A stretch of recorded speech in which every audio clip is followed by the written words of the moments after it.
మతోన్మాదం, మరో పక్కన భయంకరమైన దోపిడీ, మరో పక్కన ఇష్టానుసారంగా చేసేటువంటి కుల రాజకీయాలు, ఒక పక్కన మత రాజకీయాలు, ప్రాంతీయ పార్టీల ప్రభావం, వివిధ దేశాల్లో ఉన్నటువంటి భయంకరమైనటువంటి వ్యవస్థ, ఆర్థికమైన వ్యవస్థ, మానవత్వమైనటువంటి సమాజం, 75 ఏళ్ల స్వతంత్ర భారతంలో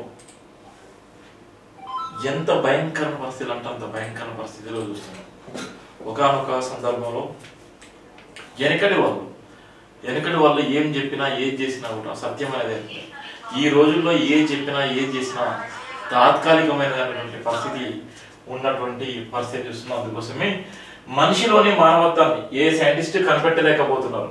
పైసా పలుకుబడి రాజ్యం ఏలుతుంది, సాటి వారికి సాయం చేయాలనే మానవత్వపు స్వభావం చచ్చిపోతుంది. పైసా సంపదలో మానవత్వం నలిగిపోతుంది. మానవత్వ ప్రతిరూపం ప్రభుత్వానిదా ప్రతిపక్షానిదా? మదమెక్కిన అహంకారం మానవత్వంతో పాటు మనిషిని కూడా అంతం చేస్తుంది. బరితెగిస్తున్న అహంకారం బలుపెక్కిన మనిషికి నిదర్శనం. సామాన్యుల జీవితాలు నలిగిపోతున్నాయి. ఇక్కడ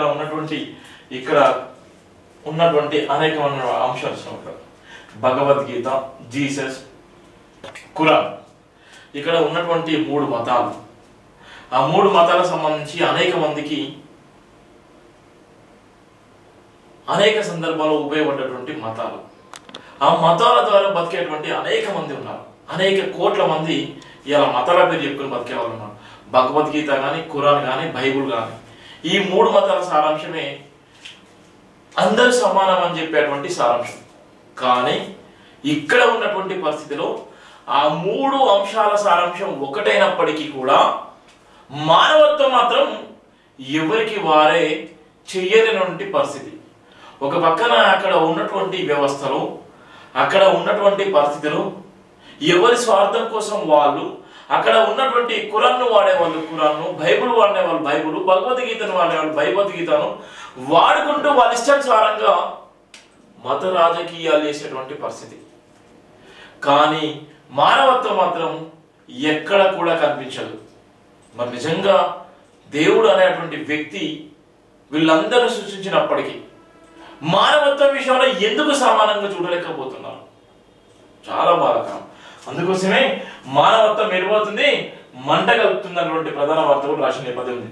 వ్యాపారాల కోసము, వ్యాసాల కోసం, సంపాదన కోసం సామాన్య ప్రజల జీవితాలతో చెరగటలాడుతూ మానవత్వాన్ని సంపుకొని బతుకుతున్న పెద్ద మనుషుల దినదినానికి ఎక్కువైపోతున్నారని డాక్టర్ వర్గలక్ష్మి మండిపడ్డారు. సామాన్యుల బ్రతుకులు జీవన్మరణాల పోటల మధ్య జీవితాలు చాలించాల్సిన దుస్థితికి చేరువైతున్నప్పటికీ అహంకార దుర్బుద్ధితో మానవత్వాన్ని సంపుకొని ప్రజాసేవను ఆటంకాలు పరుస్తుండడమే కాకుండా అడ్డగోలు జీవిత వ్యారిశల్లో ప్రదర్శిస్తున్న మానవత్వం లేని మనుషులు సమాజానికి నిరుపయోగం అన్నారు. నిజాయితీ కలిగిన ప్రభుత్వ ఉద్యోగులను వేధింపులకు గురి చేయడానికి ఉన్నతాధికారులు రాజకీయ ఒత్తిళ్లకు తలంగి అడ్డగోలు వ్యాపారులకు సహకారులుగా మారిపోతున్నారని, తప్పుడు జీవనశైలి కూడా మంచి మానవత్వంతో భాగం అనే రీతిలో నటించే నాయకులు దినదినానికి పెట్టలేకపోతున్నారు. రాష్ట్ర వ్యాప్తంగా కొంతమంది నాయకులు ప్రజాస్వామ్య విలువలకు, మానవత్వ విలువలకు కట్టుబడి పనిచేస్తుంటే వ్యాపారాలకు అలవాటు పడిన నాయకులు లోపల ప్రభుత్వ వ్యవస్థల అధికారులతో సయ్యద్దాలు కూర్చుకొని నిజాయితీగా పనిచేస్తున్న ఉద్యోగులపై కక్ష కడుతున్నారు. అవినీతి పనులపై 100 అభియోగాలు, 100 పత్రికలు రాత్రులు వస్తున్నప్పటికీ వాళ్ళందరినీ భుజాలపై మోస్తున్నట్టుగా నటిస్తున్న ఉన్నతాధికారులు లేకపోలేదన్నారు. మానవత్వం అంటే పై సంపాదన కోణంలో నేటి సమాజం నడుస్తుండడం చాలా బాధాకరం ఉన్నారు. దర్జాగా పై సంపాదనకు అలవాటు పడుతూ వ్యవస్థను నిర్వహణ చేస్తున్నారు. డబ్బులు సంచులుకున్న గౌరవ మర్యాద అధికారత్వానికి లేకుండా పోతున్నారు. పైసలు పెడితే ఎవరికైనా ఎంతటి ఆగైత్యంలోకైనా నెట్టవేయగల సాంకేతిక సమర్థవంతమైన వ్యక్తులు తయారవడం వ్యవస్థల నాశానికి నంది లాంటిదన్నారు. మానవత్వ ప్రతిరూపం ప్రభుత్వాలదా ప్రతిపక్షాలదా ప్రశ్నించుకోవాల్సిన వ్యక్తిగత బాధ్యత ఆయా నాయకుల జీవన శైలిపై ఆధారపడి ఉంటుందన్నారు. సామాన్య ప్రజలకు అండగా నిలుస్తూ సత్యపతికేలా సేవ చేయగలిగిన వాడే నిజమైన నాయకుడు, నిజమైన అధికారిని పేర్కొన్నారు. అసలు మానవత్వం మనుషుల కరువైపోవడం సమాజం ప్రజాస్వామ్య భారత రాజ్యాంగం ఘోషిస్తుందన్నారు. బుక్కలు బువ్వ కోసం ప్రాణాలు కోల్పోతున్న సామాన్య ప్రజలకు అండగా నిలవాలనే గొప్ప మానవత్వం కొంతమందికి మాత్రమే కలగదన్నారు. పుండకోరు ముచ్చట్ల అలవాటు పడిన వాళ్ళు సమాజాన్ని సర్వనాశనం చేస్తూ అన్ని ప్రభుత్వ వ్యవస్థలో పెద్ద మనుషులుగా చలమని కొనసాగిస్తున్నారు. ప్రశ్నించిన సామాన్యుల వంతు అవుతుండగా సామాన్య సమస్యలు వేయడం కూడా సామాన్యుల వంతే అవుతుందన్నారు. నాయకుల పల్లెకిలో మోయడానికి, అధికారాన్ని మోయడానికి పార్టీలు మారే బేకర్ తక్కువ మనుషుల రాజకీయ ముసుగులో కద్దరు చొక్కలు ధరించి వ్యవస్థను బేకర్ తక్కువ మనుషుల రాజకీయ ముసుగులో కద్దరు చొక్కలు ధరించి వ్యవస్థను భ్రష్టు పట్టిస్తున్నారన్నారు. చరిత్ర కాలంలో చెప్పుకునే విశ్వాసం తక్కువ మనుషులు ప్రజాస్వామ్యాన్ని అడ్డుపడుతూ ప్రభుత్వ వ్యవస్థను వ్యక్తిగత ఆస్తుల రక్షణ స్వార్థ ప్రయోజనాల కోసం వాడుకోవడం సిగ్గుకరం ఉన్నారు. ముద్దు నిద్రలో ఉన్న వాళ్ళు సామాన్యంగా నిద్రిస్తున్న వాళ్ళను రెప్పపాటులో మేల్కొల్పోవచ్చు, కానీ నటిస్తూ నిద్రపోయే వాళ్ళను భగవంతుడు కూడా లేపలేడన్నాడు. ప్రతి వ్యక్తి గొప్పవాళ్ళుగా ఎదగాలని స్వభావం వ్యక్తిగత మానవత్వాన్ని బట్టి ఆధారపడి ఉంటుందన్నారు. నిజ జీవితంలో అద్భుతాలు సాధించగలరంటే ప్రతి వ్యక్తిలో కొండంత మనస్తత్వం దాగి ఉండాలన్నారు. భావికాల వేటలో నిరుద్యోగులు డొక్కలు మార్చుకొని కష్టపడి చదువుకుంటూ సిద్ధపడుతుంటే రాజకీయ రంగులు మార్చుతున్న నాయకులు చదువులను ఆటంకపరుస్తూ రాజకీయ రూపంలో దింపే ప్రయత్నాలు చేస్తున్నారు. నిజాయితీ కలిగిన మానవత్వం బయటపడాలంటే ఏ నాయకుడైనా, ఏ అధికారైనా, ఏ ఉద్యోగైనా, ఎందరో మహోన్నతమైన వ్యక్తులైనా ప్రతిరోజు అవలంబిస్తున్న దినచర్యను వ్యక్తిగత మనస్సాక్షికి జవాబుదానం చూపించుకుంటూ స్వహస్తాలతో లిఖితపూర్వకంగా వ్యక్తిగత డైరీలతో రాసుకోవాలన్నారు.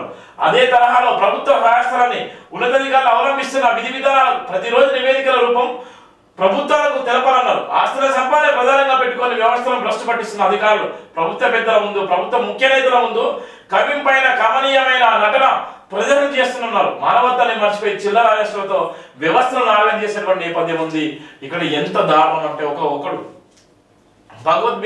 భగవద్గీత పేరు చెప్తారు, ఇంకోడు బైబిల్ పేరు చెప్తారు, ఇంకోడు అక్కడ ఖురాన్ పేరు చెప్తారు. వీళ్ళందరూ కూడా అక్కడ ఉన్నటువంటి వాళ్ళ పేర్లు వాడుకొని రాజకీయం చేస్తూ ఇష్టానుసారంగా చేస్తూ అక్కడ ఏ సామాజిక వర్గం అంటే ఆ సామాజిక వర్గాలను బ్లాక్మెయిల్ చేస్తూ మిగతా సామాజికలను బ్లాక్మెయిల్ చేసేటువంటి దౌర్భాగ్యమైన పరిస్థితి రోజు రోజుకు పెరిగిపోతుంది. ఒక పక్కన డబ్బులను ఇష్టానుసారంగా గుంజుకుంటూ ఇవాళ ఎంత దారుణం అంటే చాలా మంట, మానవత్వం అనేది నిజంగా మంట కలిసిపోయింది. ఒక పక్కన ఎంత భయంకరమైన పరిస్థితులు ఉన్నాయంటే రాబోయే రోజు ఇప్పుడున్నటువంటి పరిస్థితి ఎంత దారుణంగా ఉందో మనం చూస్తున్నాం.